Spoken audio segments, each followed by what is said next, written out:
Adalah sejumlah hal yang termasuk dalam data pribadi kita. Mulai dari nama lengkap kita, lalu nomor handphone, alamat lengkap, emergency contact yang menunjukkan bahwa orang tersebut merupakan kerabat dari kita, lalu kartu keluarga dan KTP baik nomornya maupun fotonya atau scan-nya.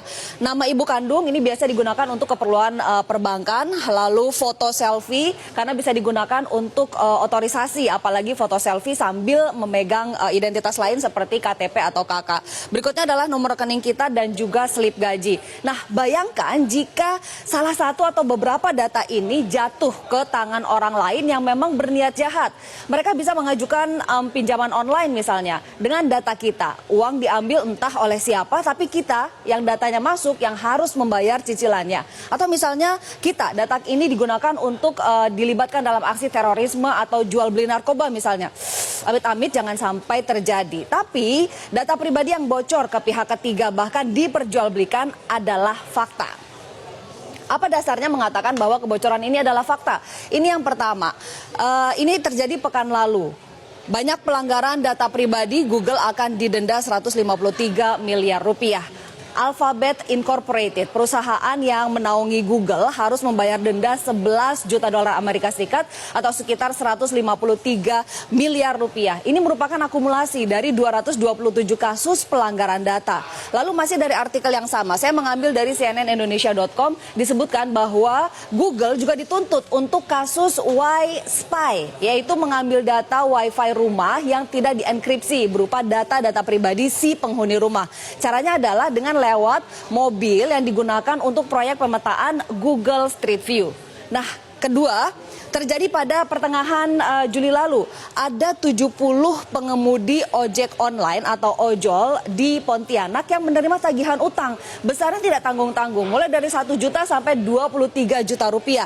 Padahal mereka tidak pernah mengajukan pinjaman sama sekali. Rupanya setelah ditelusuri, ini terjadi karena mereka latah mengikuti sebuah postingan di Facebook yang mengiming-imingi uang 100 ribu rupiah hanya dengan menyerahkan foto diri dan foto KTP. Ternyata foto itu disalahgunakan oleh seorang oknum untuk mengajukan pinjaman online. Akibatnya mereka yang ditagih untuk membayar pinjaman tersebut.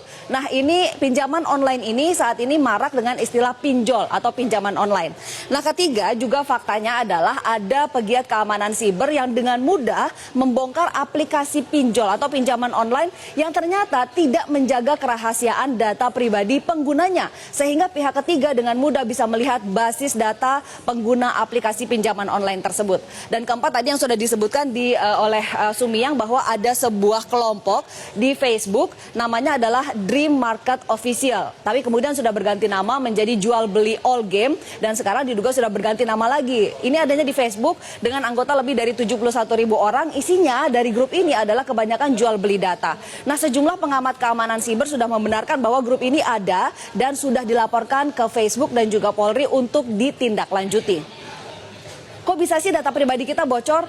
Ini ada sejumlah penyebabnya. Yang sedang marak adalah akibat pengelola aplikasi pinjaman online yang ternyata tidak mengelola data dengan baik dan aman sehingga mudah diretas. Ini terjadi akibat menjamurnya aplikasi fintech atau financial technology. Meski sebetulnya pinjaman online ini hanyalah sebagian kecil dari financial technology dan pinjol atau pinjaman online bukan fintech. Fintech menjamur, pinjol menjamur, tapi ternyata pengelola menggunakan aplikasi template, tidak membangun aplikasi sendiri. Sehingga kalau satu bisa diretas, maka yang lainnya tinggal menunggu waktu saja.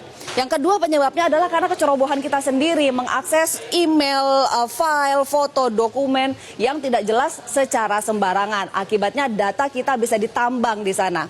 Yang ketiga adalah dari penelitian Kaspersky yang menyebutkan bahwa penyebab lainnya ada di perusahaan, yaitu ada kecerobohan menyimpan data pribadi karyawan. Seperti misalnya ada keterangan pribadi, ada rincian pembayaran, gaji, bonus, tunjangan, dan lainnya, juga termasuk kode otorisasi di tempat-tempat yang sulit dikendalikan. Seperti misalnya di cloud, di folder bersama, atau pada saat transfer file. Ini merupakan tempat-tempat atau saat-saat yang rawan data itu bisa diambil atau diretas. Nah, penyebab lainnya ada juga oknum dalam perusahaan yang memang sengaja mengumpulkan data dan menjualnya. Seperti misalnya oknum di perbankan, bahkan di tempat karaoke, karena ada data kita di sana.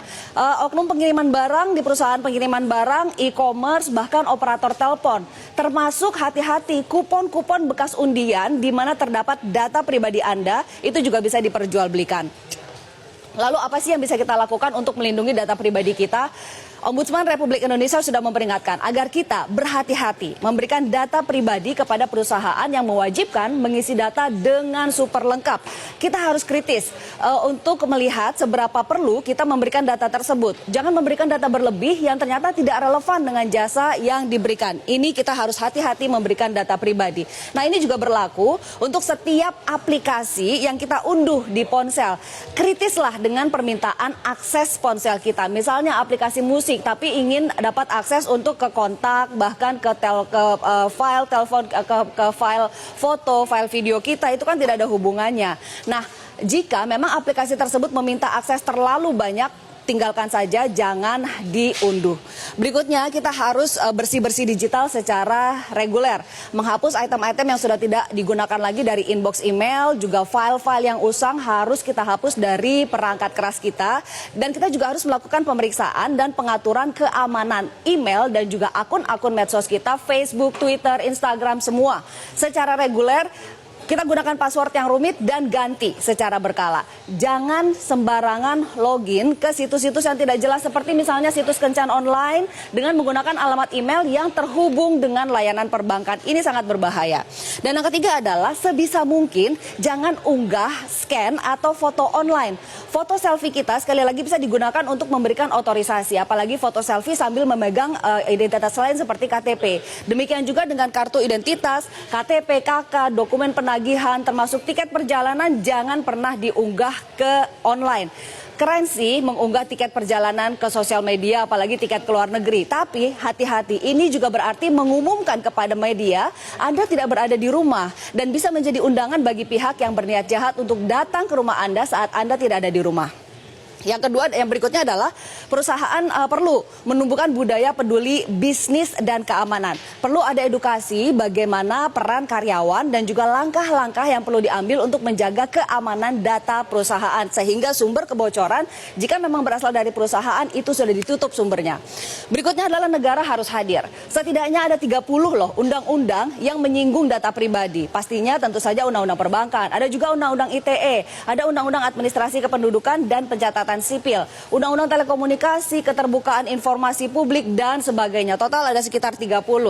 Kominfo juga tengah memprakarsai untuk dibuatnya undang-undang perlindungan data pribadi. Nah, sekarang tinggal bagaimana implementasi dari puluhan undang-undang yang sudah ada ini. Adakah aturan turunannya yang bisa menjadi petunjuk teknis atau juknis dan juga juklak aparat di lapangan? Ada enggak? Yang kedua, apakah aturan-aturan ini update dengan perkembangan teknologi saat ini? Lalu bagaimana dengan pinjaman online? Jika kita betul-betul membutuhkan, apa yang harus diperhatikan? Yang pertama, jika memang ingin menggunakan jasa pinjaman online, pastikan bahwa pinjaman online tersebut terdaftar di OJK. Karena tidak semua aplikasi pinjaman online terdaftar dan berada dalam pengawasan OJK. Jika Anda menemukan ada pinjaman online ilegal, Anda harus proaktif dan melaporkannya ke pihak keamanan dan juga OJK. Berikutnya harus teliti dengan syarat dan ketentuan yang ada dalam aplikasi. Biasanya memang lazim ditemui bahwa syarat dan ketentuan ini ditulis dengan font yang kecil dan kontennya banyak sekali. Dalam satu lembar itu banyak sekali yang harus dibaca. Tapi demi keamanan dan perlindungan diri, kita harus teliti membacanya. Tidak sedikit aplikasi yang bahkan mengiming-imingi bonus atau tambahan limit jika pengguna memberi akses ke berbagai data dan berbagai aplikasi yang ada di ponsel. Tujuannya apalagi kalau bukan menambang data pribadi kita dan yang ada di kontak kita. Berikutnya adalah waspada dengan permintaan akses data di ponsel. Karena tidak hanya untuk permintaan data, kita juga harus waspada untuk izin publikasi data. Penyerahan data ke pihak ketiga bisa jadi legal karena kita sudah memberikan izin untuk mempublikasikan data pribadi kita. Hati-hati. Dan pemirsa percayalah, tidak ada artinya berhati-hati, kritis, cermat, dan teliti di awal dibandingkan dengan menyesal kemudian karena data pribadi kita disalahgunakan untuk tindak kejahatan. Sumi, kembali ke Anda. Baik, terima kasih Ani Rami untuk pemaparannya.